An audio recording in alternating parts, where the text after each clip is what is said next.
Guys, tayo pa nagbabalik sa panibagong video. Minsan ba, nasabi mo lang minsan na yung kakampi mo pa mismo sa lahat ng problema mo, ay siya pa ang masasalita sa itang masama, ay siya pa ang magpaplastic sa'yo. Pwes, par, hindi ka nagkakamali dyan. Kahit minsan kadugong mo na yung kakampi mo na palaging nandyan, handang makinig sa'yo. Pero kapag wala ka sa harapan niya, ay sinasaksakan niya ng patalikod. Why do you mean sinasaksakan niya patalikod? Hindi yung talagang kutsilyo yung sinasaksak sa likod mo, no?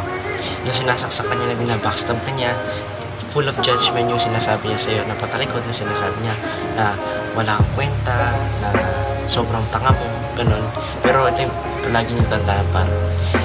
Kahit na mismo yung kakampi mo ay ayaw na maniwala sa'yo, lagi mong tandaan, may totoong tao na hindi ka pa rin yung pagplastikin at siya pa rin palagi makikinig sa'yo. Nandiyan yung mga kaibigan mo, syempre.